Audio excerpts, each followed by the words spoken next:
Welcome to Night Light. Step away from the mainstream and gather around as we enlighten the world and our realities and travel this cosmic journey we call life. Join us as we share with you and provide that beacon that can guide us all to a better way. Explore with us as we examine a metaphysical montage of spiritual insights, covering everything from the mundane to the magical, UFOs to unicorns, and everything in between. This is a time of awakening, of sharing and evolving, of spreading our wings and soaring on the cosmic breath of creation.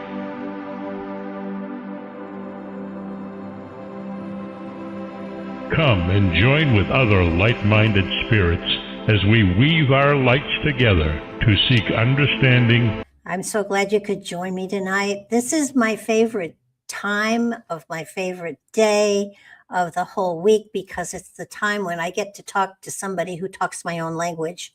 And I have with me Linda Schiller. She's written a fabulous book, and I am just so excited to talk to her about it. Here's a little bit of the blurb they give you on the book cover. Imagine a dreamscape where you can connect with your ancestors, identify inherited patterns that cause you pain and heal them while still gaining ancestral blessings. With this first-of-a-kind book, it's possible to do that and even more. This book features dozens of exercises and personal stories that enhance your understanding. This book takes you on a healing journey from grief to peace and healthy connection with your departed loved ones. You can even pass on healing energy to future generations, which sounds fascinating. Linda teaches you how to tap into the consciousness of your dreams, both in sleep and sleep adjacent practices such as trance, meditation, and guided imagery. Whether you practice alone or with a group, this book helps you to dream the world you hoped for into being. Linda is a mind, body, and spiritual psychotherapist, consultant, author, and international teacher. She's the author of Modern Dreamwork and PTS Dreams. And of course, that's the book that I've had her on the show once before. So if you enjoy this one, check out the dream category and listen to our show on the PTS Dream book. She facilitates group dream circles, provides individual, group, and corporate consultation, and trains professionals on working with dreams. Her book is a pleasure. It's ancestral dreaming, and it was absolutely enlightening for me because in this field, no matter how long you've been in the field, there's always something that can enhance and stretch you. There's always something to learn from everybody, and that's why I love this show so much, because in many ways I get to talk to experts in fields and don't have to pay them for an hour or 2 hours of tutoring, and get to read their books. And it's not work, it's joy, it's a pleasure, it's a learning situation. And this book especially was a phenomenal read for me because of course I am attached to my ancestors. I have genealogy myself up the wazoo. And it's a pleasure to find other ways that I can contact them, work with them, and actually sort of snowball their blessings onto the next generation. So it is with great pleasure that I welcome Lynn to the show. Linda, welcome to the show. Thank you so much, Barbara. It's a pleasure to be back with you again. It's been a while. Yeah, it's been about I'd guess about 3 years, because that seems to be the time frame between each of my books. Well, this book was just, and we spoke earlier about Jason DeBorg. The format is very similar to his format in his books too. So it was a pleasure to read about something and then hear the story of someone who had utilized that particular technique and it's I've been fascinated with my ancestors for a very long time and done the genealogy, and I've got lots of their stuff all over the place. But this book gives you a way of tapping into their energetics and pulling them into your here and now and your reality and getting to know them a lot better, which is fascinating for me. What prompted you to write a book like this? It's a fabulous book, but what was your prompt? What was it that pulled you into it? So what pulled me into it was a number of synchronicity circumstances and then a dream, of course. So the background context that will help you understand how this connected me to the book is I have ancestors from Kiev, from the Ukraine. Oh, So that's wow. the background piece. So that's just to put that aside. But a couple of years ago, a member of IASD, the International Association for the Study of Dreams, a colleague of mine there was an American volunteer working in the Ukraine to help the war trauma survivors. And he wrote to me and was using my book, actually, PTS Dreams, to help the war survivors in the Ukraine with their nightmares from the trauma of war. And so we developed a correspondence around that. And then he discovered that my first book, how I don't know, but my first book, Modern Dreamwork, has been translated into Russian, of all things, many Whoa. years ago, which is very, very similar to Ukrainian. So then he bought that book and he used Modern Dreamwork to help teach the Ukrainian war trauma survivors English. So there were several layers of connection there. And it felt like such a full circle for me because my ancestors had to flee the Ukraine because of pogroms in the early 19th century. So my grandfather and his parents left, I think it was 1903, and eventually made their way to America. So the fact that I could have a hand in helping people heal from modern day trauma really felt like kind of the closing of a circle for me of being able to help in some way remotely, even people who at one point in time were, oppressing and persecuting my ancestors. Wow. Okay, you're back. I'm back. I know I saw it blanked out for a minute there. Yeah. No, I am so fascinated with the ancestors. Yeah. And to be able to use these to help people who had been through trauma and hurt. Yeah. Yeah. Amazing. Yeah. So let me tell you the other piece of the story. So sometime after, his name is actually is Jose. And after Jose and I had been in contact, I had a dream. And here's the dream, and it's in the book. You read it already. But I had a dream about borscht, which is an Eastern European peasant soup made of beets. And in the dream, this is the whole dream that I dreamt, I am teaching some students how to make borscht, and it's not going so well, and I need some help. And a chef shows up in my dream, and he says, "Oh no, you need this extra piece of equipment called a shredder to make the borscht." And so he brings the shredder, he teaches me how to make the borscht, and then we make delicious borscht. I go back to my students, I say, "Okay, we have to start over, we have to use the shredder." And they're like, "Oh, we don't want to start over again." I said, no, we need this piece of equipment, and we need this knowledge to be able to make something that really is nutritious and tastes good. That was the dream. So that's what prompted me to write the book. So as I unpacked the dream to understand the meaning of it, and I did some of it on my own, and I did some of it in consultation with some friends of mine, because we all know that you can't, even Carl Jung said he needed someone else, at least one other person, to help him see the ins and outs of his dreams. Because it's kind of like trying to see the back of your own head. You can't do it without at least two mirrors, right? You just can't. So I talked with my friend, and what we came up with in the dream is, first of all, when you're doing dream work, you think about what are the major, what's the storyline, which I just told you, what's the emotional storyline in the dream, and then what are the objects, and what are your associations to the objects?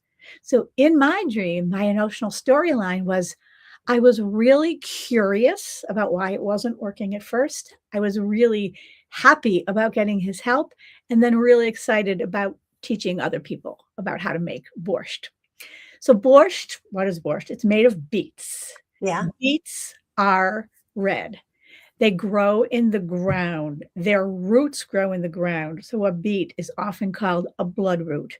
So already we're getting into the ancestry connection because it's a dream about my roots and about my blood roots. And in the dream, anyone who's ever had a beet knows you have to kind of work at it a bit to make it taste good and to make it edible. It's kind of like a lump of hard stuff otherwise. Yeah. So it had to be processed. Now we can read that word at multiple layers of meaning, the word processed, right? So in the dream, I was given a shredder. So I was given this special machine to help grind the beets up and process them so that they could be nutritious, metabolized, and used to nourish the people who ate the soup. So in order to use my connection with my blood roots, with my beets, with my relatives, I had to process this material with the right equipment, with the right machinery, if you will, to be able to make something that could be eaten by others. And given the particular history with the Ukraine that I had, another meaning of the word shredder, like on one hand, it's like a food processor. It grinds up food so we can eat it. But when we think of the word shred, to be shredded means to be torn apart, means to be flayed. And if any of the listeners ever had like a love breakup or something, they sometimes might feel, oh, I feel flayed. My heart is shredded. So there was that layer of meaning too.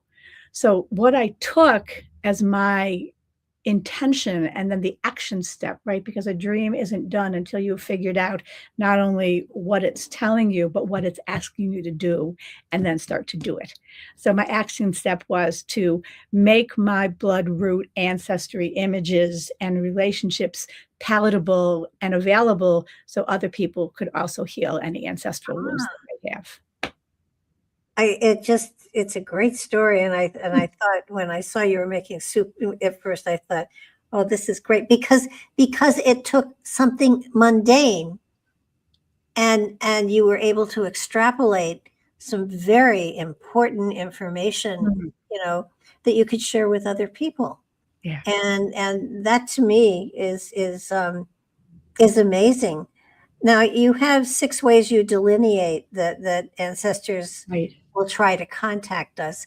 And just, I kept reading through the book thinking, geez, I haven't had any of these nightmares. I haven't had any of these. I don't feel, but I feel my ancestors around me. I certainly, feel them communicating. Well, if you recall, the 6 ways they might contact us, only 2 of the 6 really have to do with nightmares. Yeah.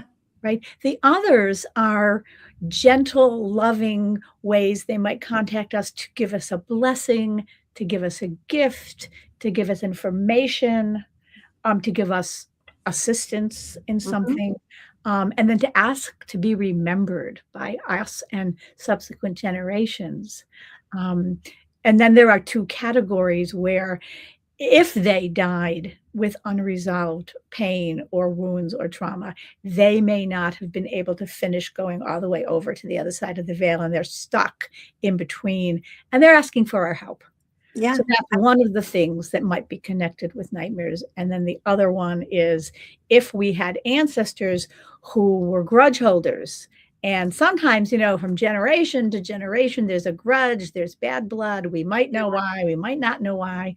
And sometimes from the other sid, they come and say, we want you to perpetuate this and carry this on, just like, the Montagues and the Capulets or the Hatfields and the McCoys. Yeah. And then we have to deal with those messages, those contexts in a very particular way, because, we have to also say no and not carry on that kind of a memory.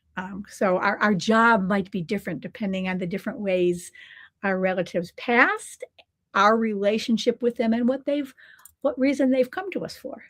I know. I shared with you before. recently have come into the ownership of a lot of the fine work that relatives did over the last 200 or 300 years, meticulous handwork and things like that. And I had some of it, and I gave it to someone who, I have cats, and so you can't put lacework and frilly things out because you know they're going to get destroyed. Right. And so I gave mine to a friend who was going to treasure them and use them. And I suddenly have gotten a larger amount of them. And I realized that they were given to me once and I gave them away. They've been given to me again. And I stood in the middle of all this and I said, I get the message. I'm keeping. Yeah. Barbara, our sound is breaking up. I don't know what if I there's was anything trying to figure out. Our sound is breaking up here. Okay. Now it's okay. I don't okay. I don't know what happened, but I just wanted to let you know that. Well, So clear now. anyhow, so all of this, you know, I've painted a deck of cards that are hand painted mandalas that deal with patterns and Right. color, and it was sort of, the message was, you know, you haven't gone far enough with all of this. We're reminding you to keep going. Okay. You know, it's And so oh, go ahead. I was going to just say something about your being re-gifted a second time, but finish what you were saying first. No, the re-gifting was very obvious. It was very clear. Okay, I'm going to do something with this stuff. Right. So you got the message because you were really listening and paying attention that there's something you're not done with. Oh, yeah. And it's really fascinating because you're tuned in and because you're a psychic and because you're connected between worlds, you know, you got the message pretty quickly. Someone else may not have realized that or had known what that means. They might just say, oh, you know, what am I going to do with this stuff now? I'm just going to put it in storage, you know, but I see your cat climbing thing behind you. And we've got cat climbers all over the house, just not in this room. I have the door closed for this room. They're actually right here behind me. I'll just show you because it's a really sweet picture. These are my two babies. Oh my goodness. Yeah. One of them has since passed. This is actually a very good story. So we're at the moment down to one. Effie and Minnie, they were twins from the same litter. And we were only planning to get one because we already had a cat.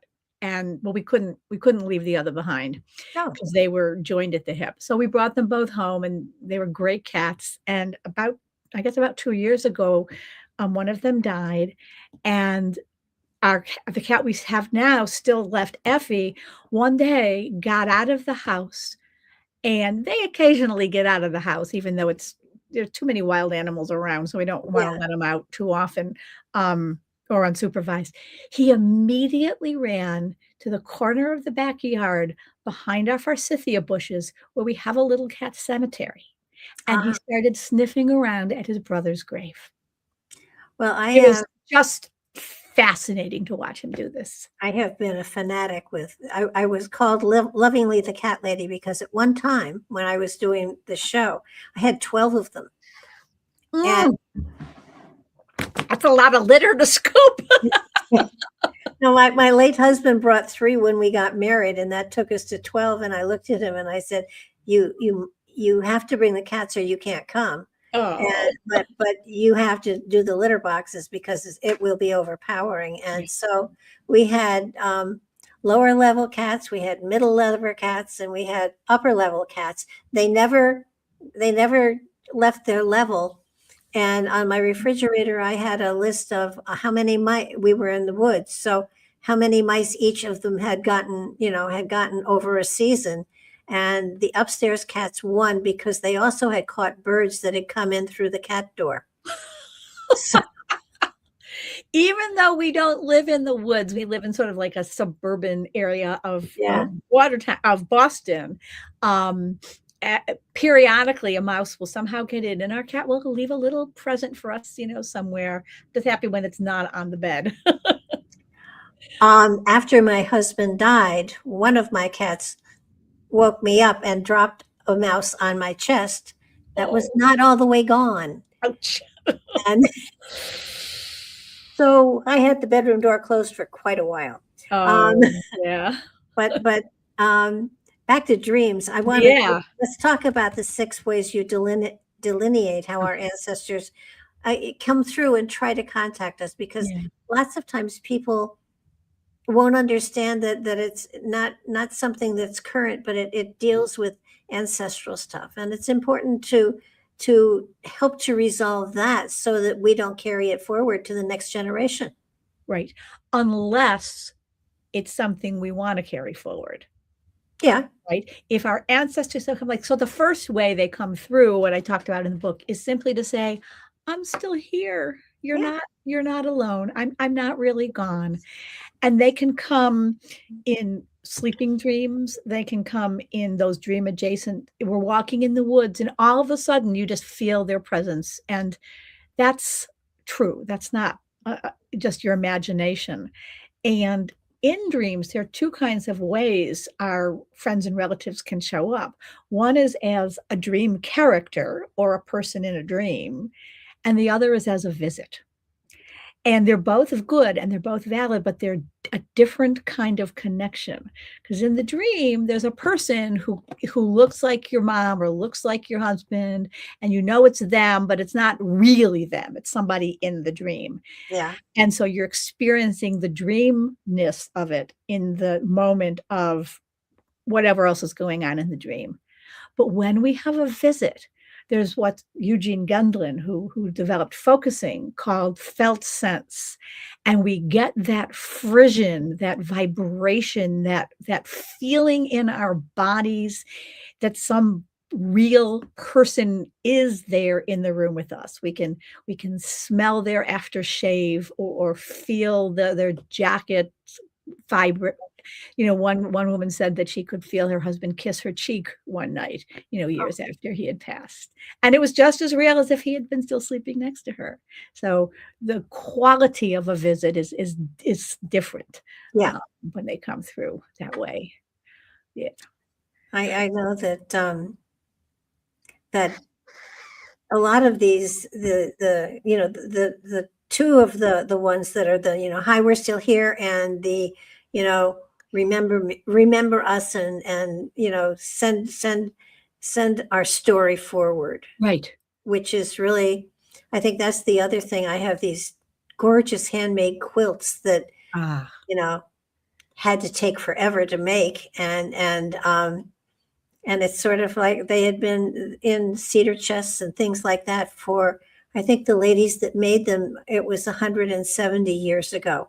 wow. So now they're hanging on my railing that it kind of overlooks the Yeah. downstairs, so that people can see this intricate work that these strong women, Right. this is after milking the cows and cooking meals and taking Right. care of babies and stuff like that. Then they also made these gorgeous quilts, and it's sort Right. of, to me, it was a message to all women that no matter how busy you are, you have a creativity in you that you can make a baby. I mean, you have the creative ability to create life.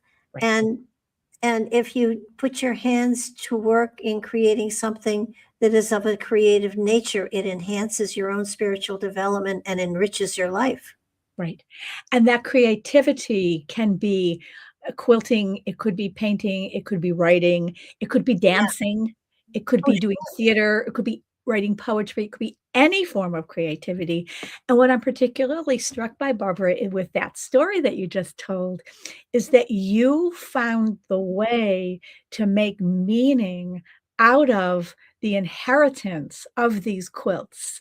They weren't simply, to keep us warm at night, though that's very important too. oh, But yeah. you wove another layer of story around strength of women and weaving it together with strength and creativity that made it even bigger of a story and a message then to Yeah. carry out into the world than the original pieces of fabric would have been.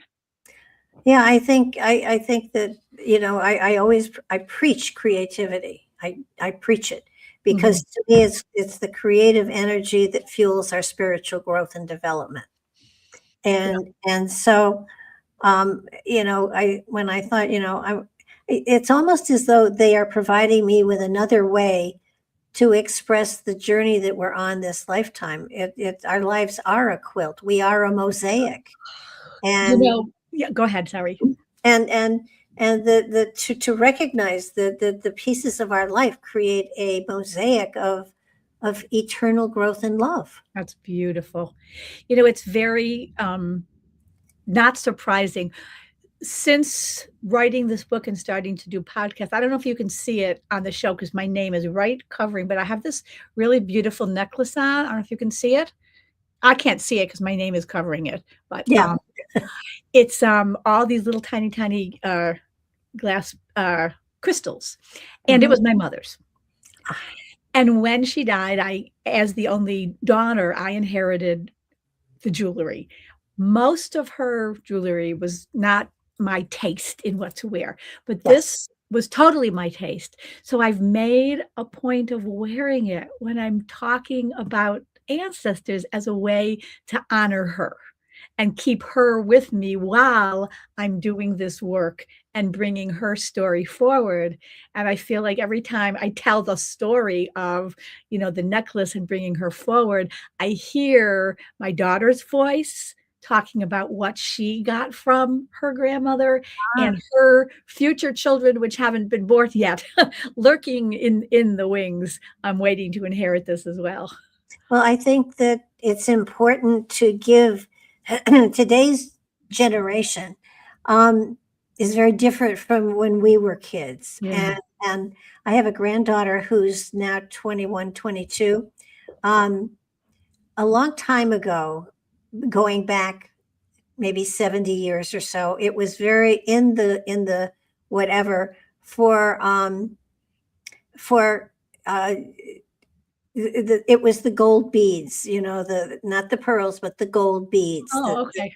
That and my grandmother had a set, my mother had a set, and after my grandmother had died, it was interesting because my mother had her beads and my grandmother's beads. She said, well, someday I'm going to have them strung together. And well, she never did. And so I had a necklace that was a single pearl. And I took it to the jeweler and I said, okay, so the pearl is the grandmother. That's me. And on the right side, I want a gold bead from my grandmother's necklace, and on the left side I want a bead from my mother's necklace. Oh, right. So, and they made it into a very it's very delicate. Yeah. And I gave it to my granddaughter and I said, now look, this is not costume. Yeah. This came from your great grandmother and your grandmother, your grandmother, your great grandmother, and your great great grandmother. So it's your grandmother necklace. It's a memory of history. Right. And the jeweler was so thrilled with it. He didn't charge me for making it. Oh my goodness, what a gift. Yeah. I'm sort of struck by that, like the pearl of wisdom in the center of the necklace, and that she now wears it around her neck. And it reminds me that when we have something from our ancestors that we can actually wear is even more special, but that we can hold and touch. If it's a quilt, if it's lace, if it's candlesticks, if it's whatever it is, we get that physical vibration. And it reminds me of, and I just thought of this now, this minute, it reminds me of the art of tattooing. Yeah. Oh, yeah. Where you engrave your memories on your body so that you will remember them all the way into your skin. And I think it came to me because in 2 months, I'm going to New Zealand to teach Dreamwork. So I've been reading up on the Maori culture a lot, and they're very, very tattooed. And I've learned that they have 2 different types. They have their clan tattoo, and which includes all the ancestors, and then they have their personal signature tattoo, and they're both somewhere on their bodies. So are you going to get a tattoo? No. Well, no, I'm not. But I've thought about it. But I'm a pain wimp, so I don't think I'm going to, particularly not in a foreign country. Probably not. Yeah, no, there is that element of wanting to be a part of a tradition and yet making it your own. Right. Right. Yeah. I don't think tattoos are in my history. Also, in this day and age, and this came up as I wrote this book on ancestral healing, because I looked at a lot of indigenous cultures and their history with ancestors and with dream work. We have to be careful not to be, cultural appropriation. So I want to really respect that that's their tradition. That's not my tradition, but I appreciate it and I associated to it when I'm thinking of the artifacts we were talking about. But you do. I know the one thing of my mother's that when we split things up, my sister got that I coveted. I knew you were going to say that word. I almost said it. I did covet it. It's a floating opal piece, and my sister is not a jewelry person, and she's recently come to live in Nashville because she has an illness and she needs to be in assisted living. Right. And I said to her, look, I don't want it now, but at some point in time, if you're not going to wear mom's floating opal, and she's not a jewelry person. Is it a floating opal? Is that a necklace? I know, but It's a necklace. It's kind of like it's a glass bulb, and in it, suspended in liquid, are chips of opals that float.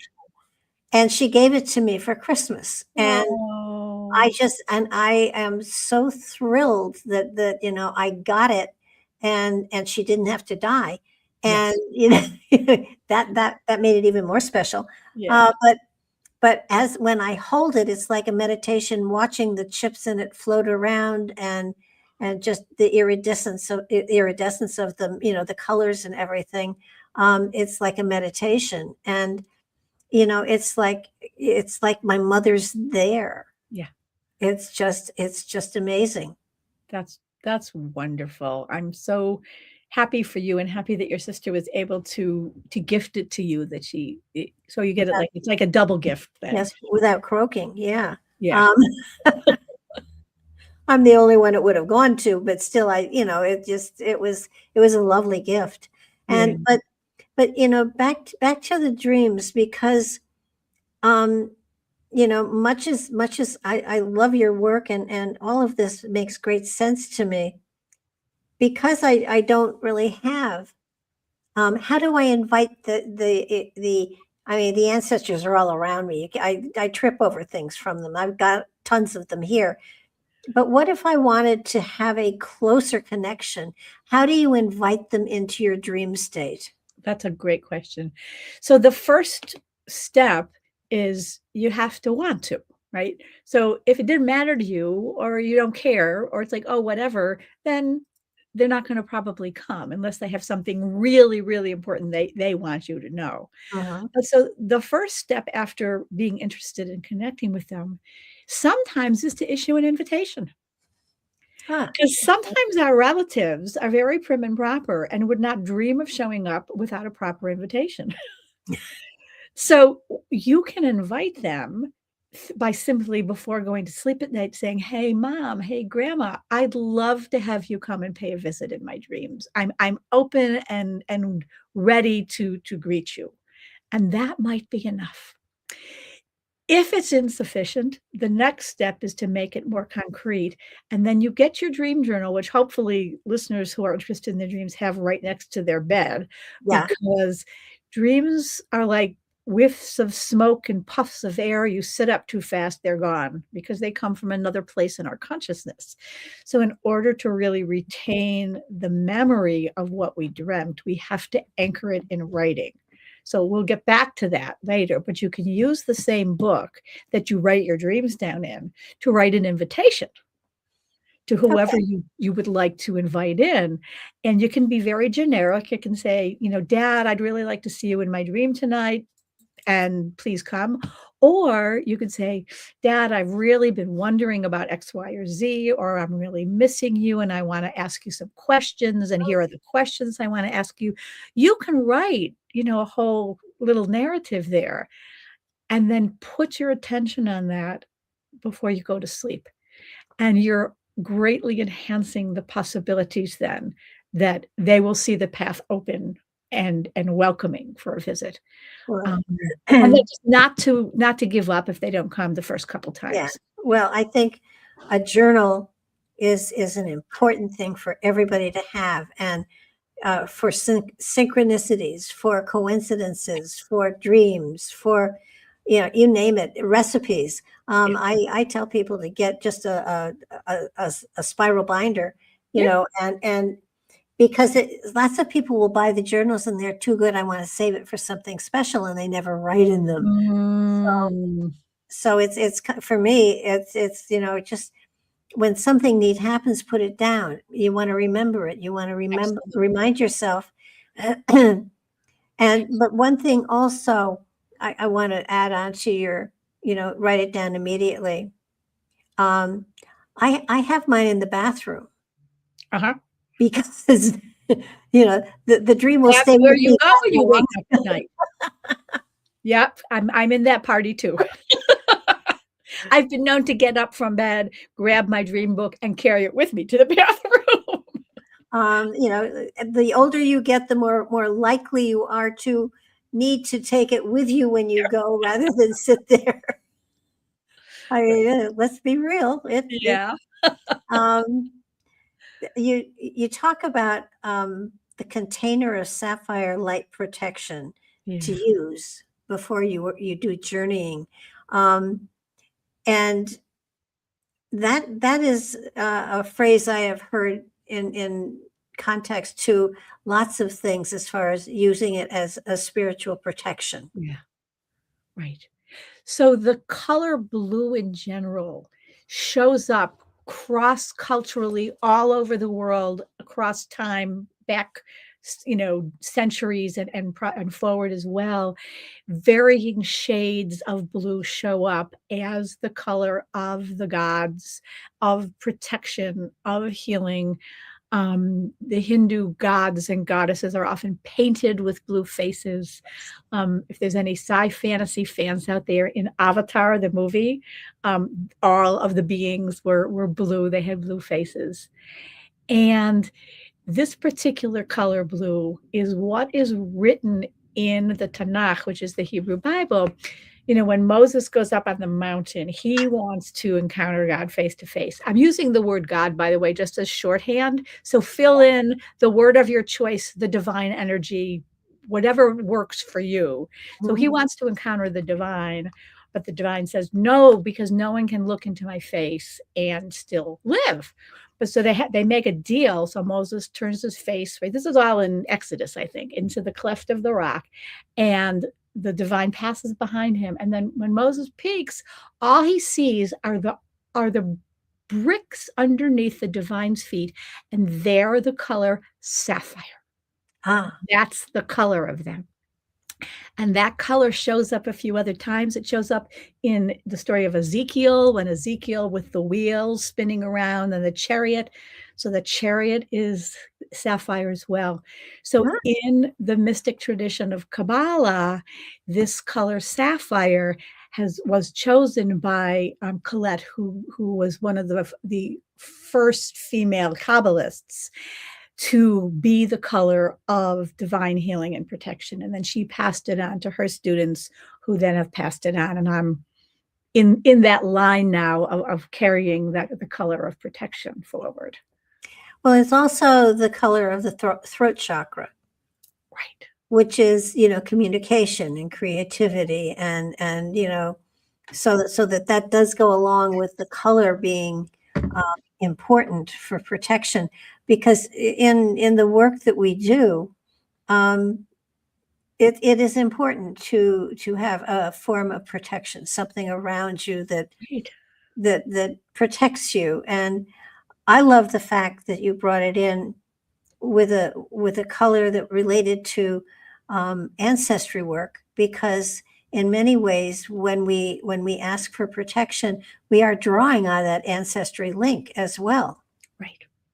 So it flows beautifully together, and it's also my favorite color. So yeah, I don't know if you can see, I'm wearing like a dark teal, which I almost always wear some. for years and years and years, I was the purple girl, and I wore various shades of purple, and I still love that color. And one day, one of my clients walked into my office when I was wearing some kind of a sapphire or teal colored sweater. And she looks at me and she said, "Linda, that's your spirit color." And I got that, I got that felt sense where I said, "Oh, you're right." And so since then, it has become a larger part of my wardrobe. Well, it's I think that everybody probably has a color that makes them feel protected.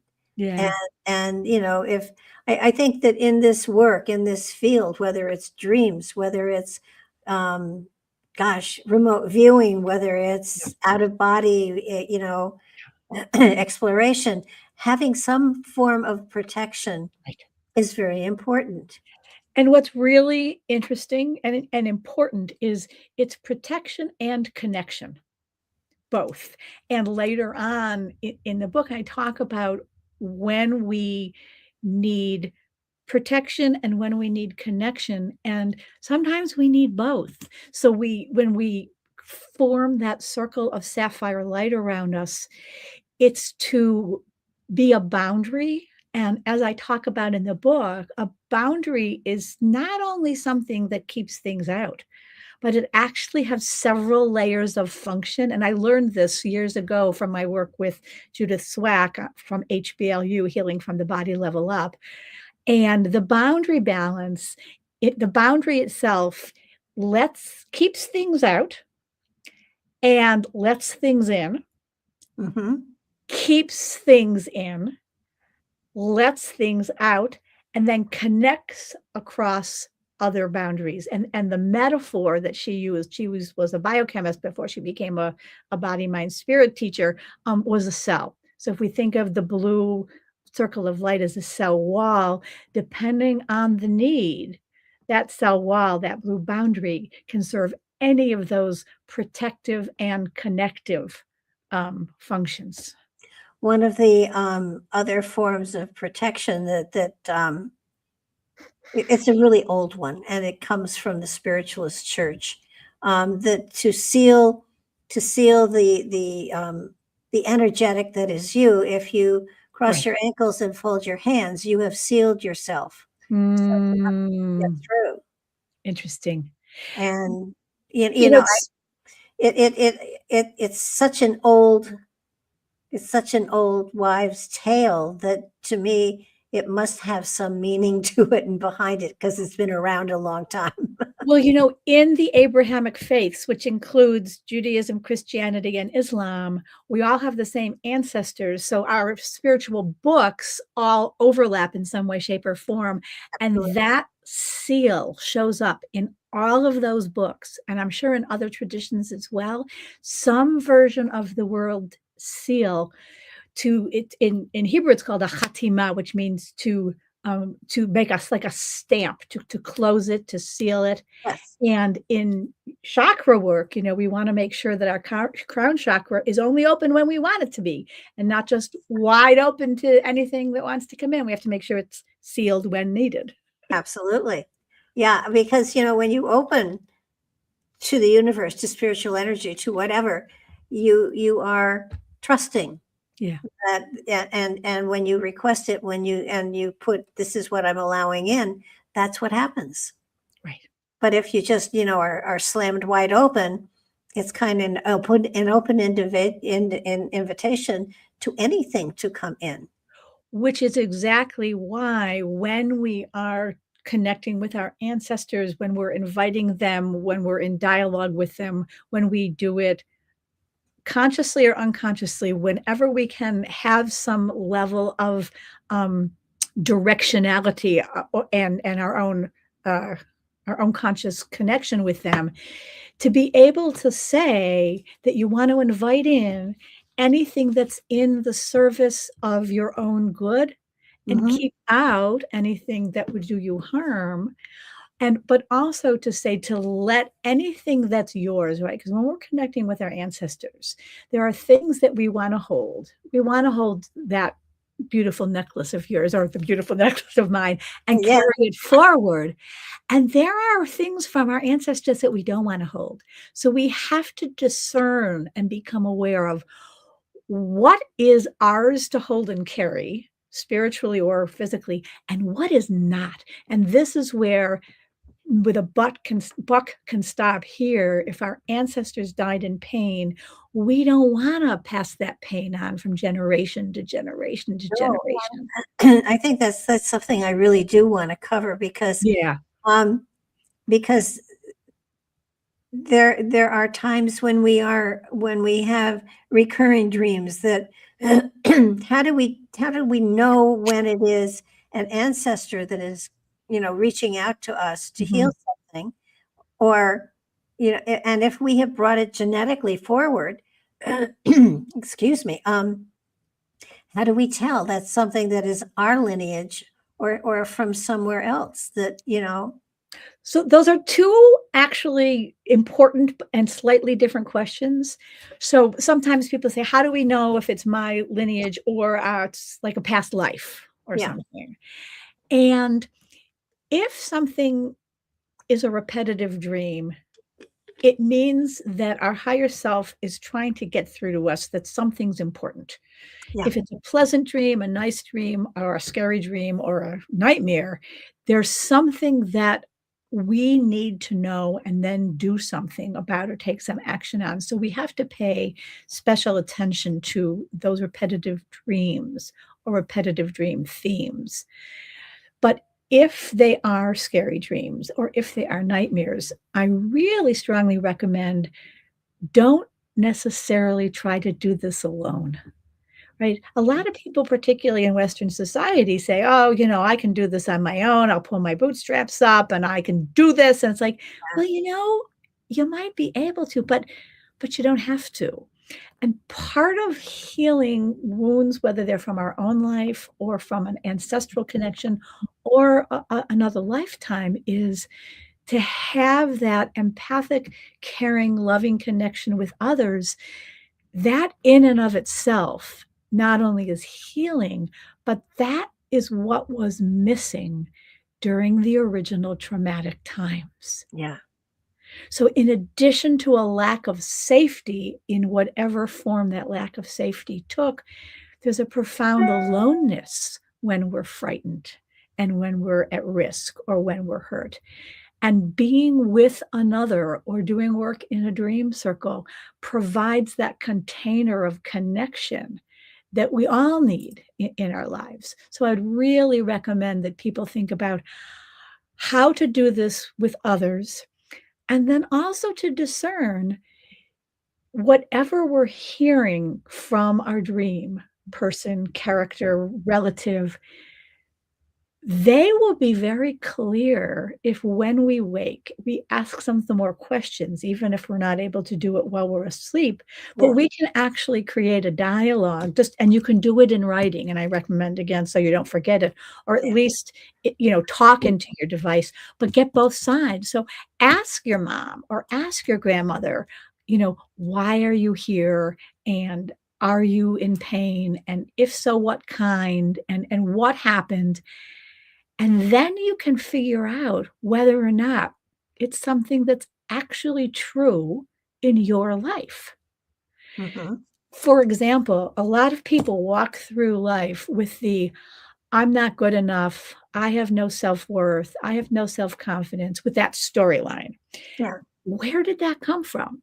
It might be from something that happened in their own life. It might be from the way they were parented. But it might be something that's kind of passed on from generation to generation, where 2 generations ago, someone was orphaned as an infant and spent time in an orphanage and didn't get care or love or connection or feel that they had any self-worth.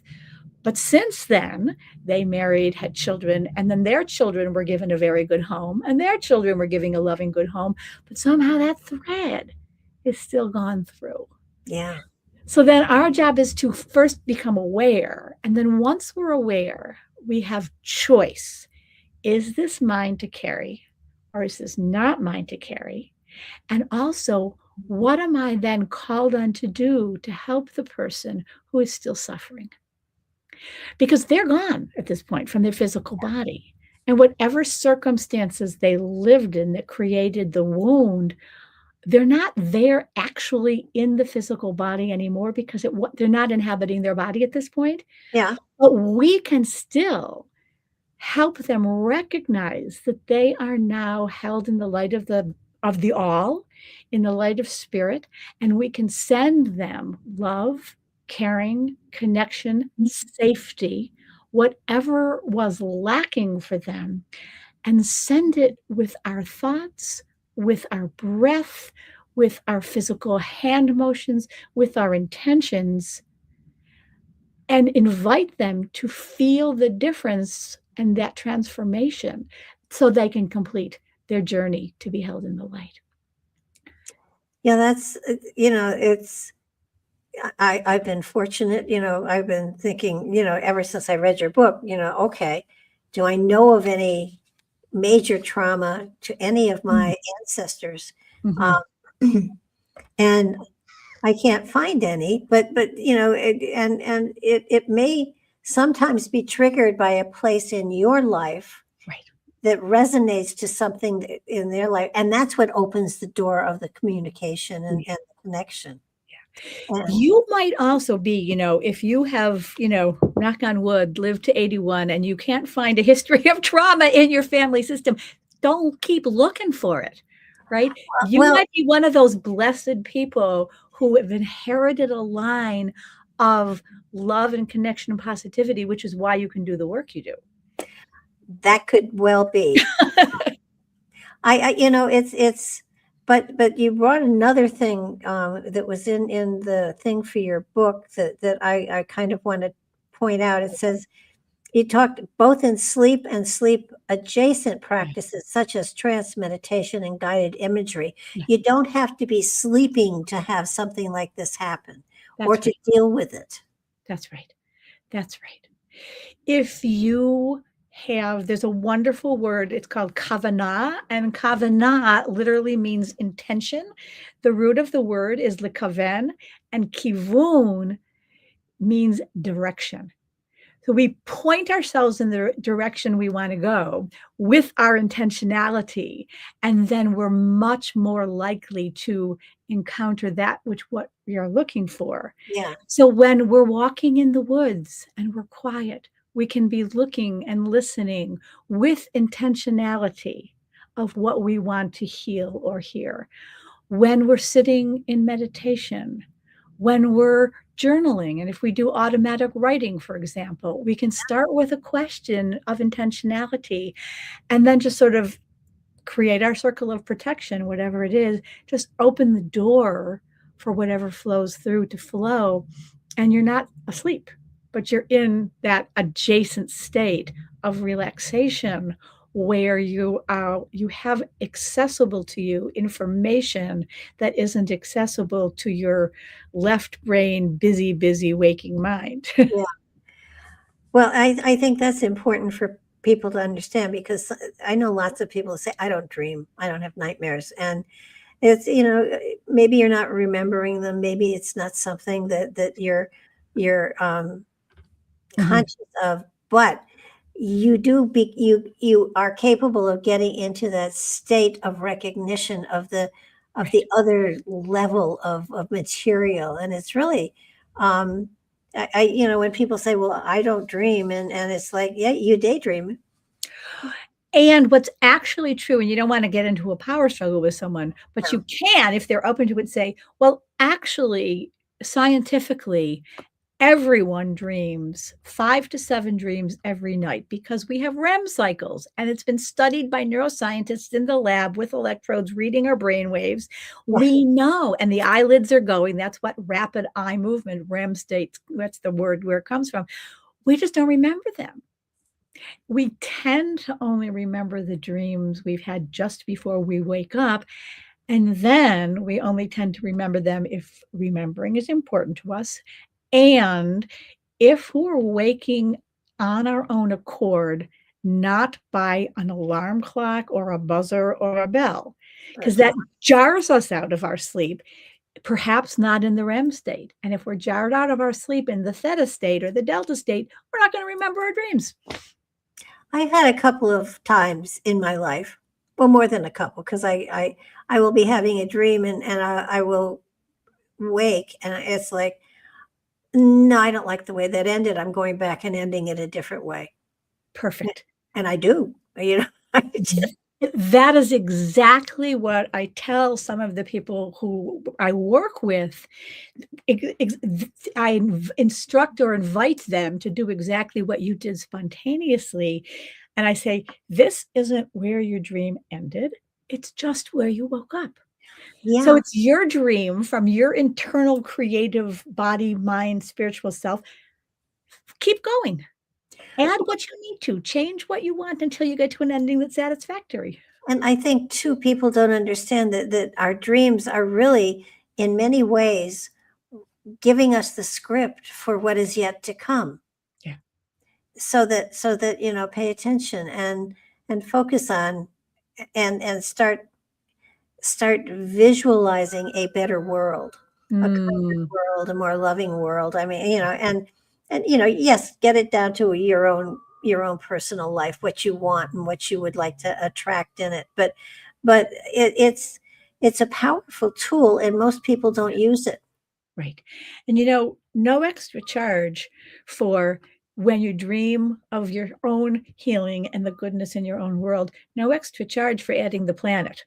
Oh, yeah, none. So we have multiple layers in every dream, and one layer is our personal layer, another is our familiar layer, and we have our ancestral layer.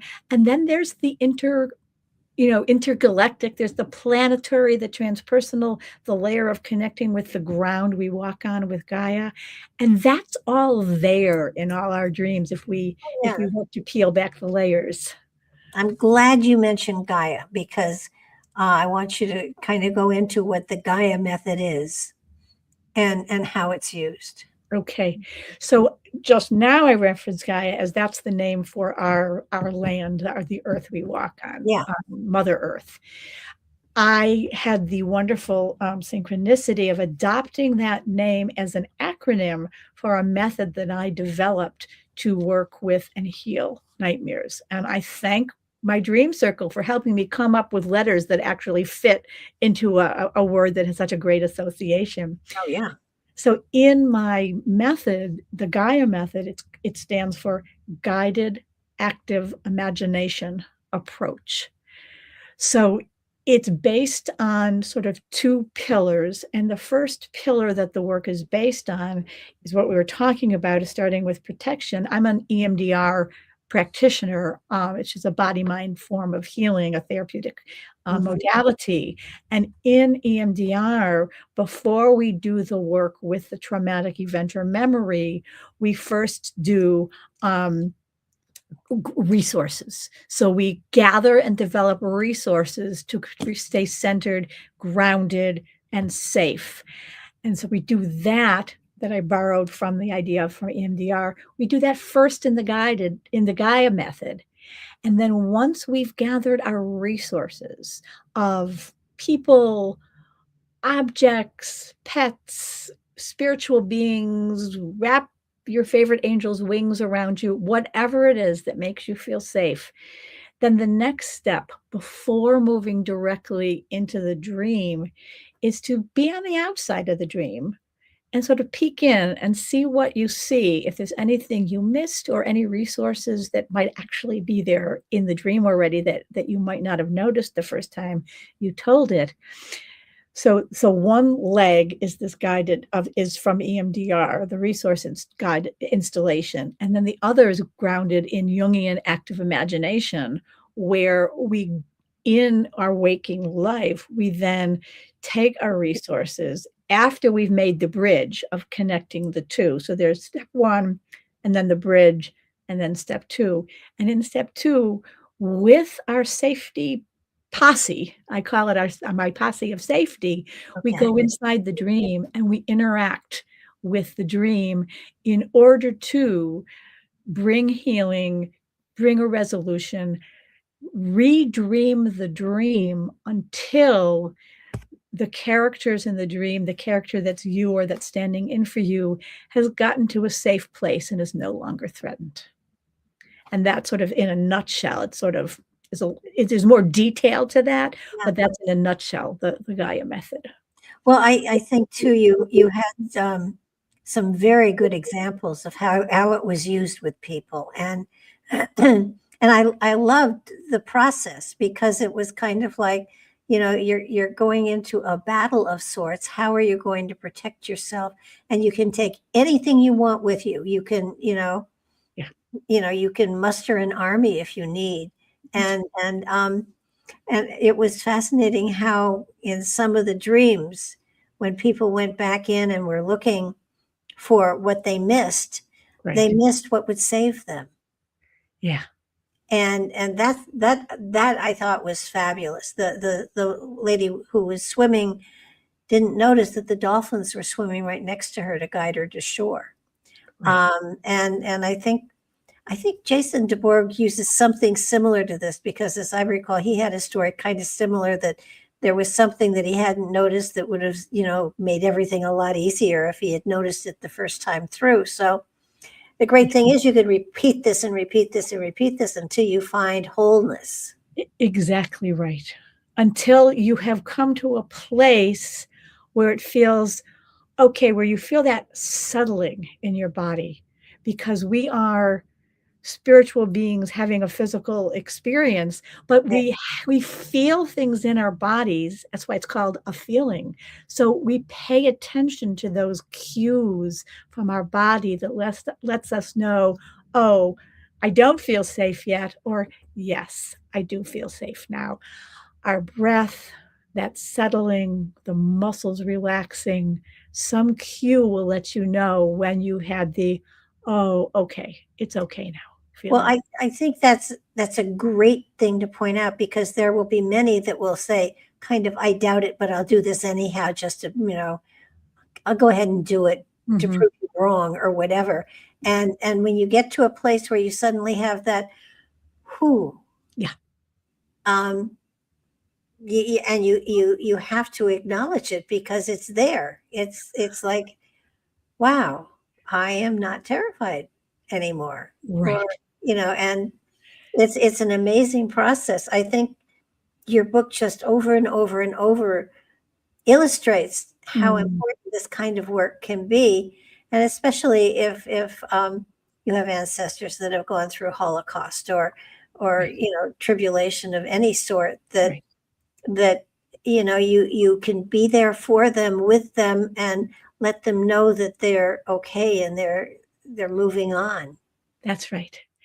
And there are many examples in the book, people who have histories of having been through the Holocaust, people who escaped the famine in Ireland. One of my clients was an African-American woman whose ancestors were slaves. Another colleague of mine had ancestors who were slave holders. Oh, wow. And she carried that guilt over through generations of having a family where there were slaveholders. So it can come in many different forms. And we had to peel back the images in some of the dreams. Sometimes it's right there. It's the story is what it is. And sometimes there are the layers of getting through the metaphor and the symbolism. But once you have done that and you get that felt sense of relief and calm and, okay, now not only am I safe, but you're safe. And then you can pass on. This is the key, right? Then you pass on the message to your children and your children's children, rather than you're not safe, danger's lurking around every corner.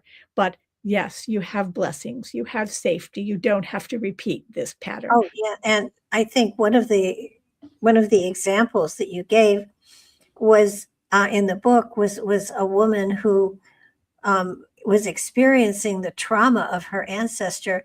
And so she, in her life, turned around and in her life donated time, donated energy, donated work. She put an end to this generational trauma that had passed generation to generation to generation. I'm sorry, go ahead. by making up for it. Right. So there's the action and that actually, that example that you used was this African American woman who had a history of slavery in her past. And she herself was a professor at a university when I was working with her. And among other things, she became the advisor to the BIPOC organization on campus and helped people of color and indigenous people to have a voice and come out into a safe place in the world where they could be fully who they are. And that was her return on healing to all the generations that came before her. And as a person who didn't have children, she was passing on that legacy of you do now have a voice and safety to all of the students and all of the consultees that she worked with. So it isn't only our biological family that we pass on. Oh, yeah. And I think one of the other things that you pointed out, I mean, the fact that not only are you able to put to rest trauma, fear, all of that in a generation behind, but it gives you greater power, you greater strength, and you the ability to move forward and have a richer impact upon the reality that you're living in right now. Yeah. And the other thing that I think is really important that I did want to bring out is that if the person has been adopted. You read my mind or I read yours. That's exactly what I was thinking. Oh, cool. Yeah. So we're synced up here. Our daughter was born in China. So we brought her home when she was a year old. And so we really paid attention. And she was lucky that I was familiar as a psychotherapist with attachment theory or lack of attachment. So I did a lot of work on that, reading up. And when she was little, I was telling this story just the other day to a friend. One of the symbols or signals when someone doesn't have a secure attachment is they can't make eye contact. So when she was very, very tiny, she would look away. I mean, she just couldn't hold eye contact. So I did this technique that I learned from one of the, I'm always forgetting his name. The name will come to me. It's just a gentleman who does a lot of work with attachment. And so we played a game where we sat in my lap. She was somewhere between 1 and 2 at the time. And she had to hold eye contact for a few seconds. First, it started with just 5 seconds. And if she could hold eye contact for 5 seconds, she'd get a real kiss and a chocolate candy kiss. Oh, well. So we called this Candy Kisses Cuddle Time. Was the game we played. And then gradually we built up the time until she could hold eye contact for as long as you want, 30 seconds, a minute. Like, I don't know if you've ever had eye contact with someone for a minute, but it's a long time. It is. And this little girl who's now 28 years old is very, very attached. Family is very, very important to her. And she talks about what she's inherited from us, and she means inherited, as well as what she inherited in a different way from her actual birth parents. And we honor both components. And it's really important to anyone who has adoption in their family to honor both of those pieces of whose family. Tell your story about the grocery store. Oh. This is a great story. So she's about 3 years old. We're in the grocery store. She's young enough to still fit in the shopping cart. Yeah. So, and we're in the store and someone stops us in the grocery store and she says, "Oh, is this your daughter? And is she adopted?" And I say, "Yes." And this happens quite a bit when you have an adopted child who doesn't look like you. So she's Chinese, so she doesn't look like us. So it's clear right away. So the woman starts asking me all kinds of questions that are just sort of bordering on sort of rude and inappropriate. And I kind of wrap it up as quickly as I can because I don't want to, carry on in the grocery store. And so we move on. And then in a minute or so, I ask my daughter, I say, "Honey, I hope that wasn't too uncomfortable for you. I'm really sorry that woman was asking so many questions." And she looks up at me from the shopping cart. She says, "Mommy, I was so uncomfortable." I said, "Oh, honey, I'm so sorry. Tell me what made you uncomfortable and let's see what we can do." And she said, "Mommy, we were standing in front of the freezer section and I was freezing cold. Why couldn't she have asked you in front of the cereal instead?" So, we also don't want to, presuppose that we know what's going on. Oh, Sometimes a cigar is just a cigar. yeah, no, when I saw that, I thought, sometimes we are so into being appropriate and wanting to catch everything that we tend to make more of things than we need to, and to ask the right questions so that you were guided to the direction to, kind of like, where did I come from? And they went through the whole the man and the woman and the loving, everything, and the kid, after sitting through all of it, said, "Huh, well, my friend came from Brooklyn." Right. Right. It's like, Right. That's right. wasted time and energy and message there. Less is more. Yeah. And when we're telling our children the story of their history, whether they're adopted or they're non-adopted, to really tune into how old are they and what's age appropriate and what's the right amount for this time in their life, because there's time later to fill in, the nitty-gritty details of other things. Yeah, just make sure that the details you give are the details that are asked for. Exactly right. Right. Like Brooklyn, not how the egg and the sperm get together. Yeah. Probably that story just never went anywhere anyhow. It was kind of like, okay. And it didn't register, most probably. I just noticed that we've kind of skewed past the time here. Oh, yes, that's true, actually. I do, want to get you back because there are a lot of other questions here that I think are important for people to hear. So I will get a hold of you, and we will do this again. Well, that's great. Thank you so much. It's a pleasure talking to you. Oh, it was a delight talking to you. And you want to give out your website or where people can get a hold of you? Absolutely. So my website is www.LindaYael Schiller. That's all one word, spelled LindaYaelSchiller.com. So that's my home website. And on the website, there are also links for all of my books and all of the various podcasts that I've done. So you can watch this with your friend or other podcasts and things like that. Okay. And thank you so much. I so enjoyed your book, and I so enjoyed sharing with you. And there's a lot here that we haven't actually covered and that I would like to. So I will get a hold of you and we'll do this again. That's terrific. I would be happy to. All right. Take good care. Have a pleasant evening, Barbara. You too. Bye-bye now. So long. Okay.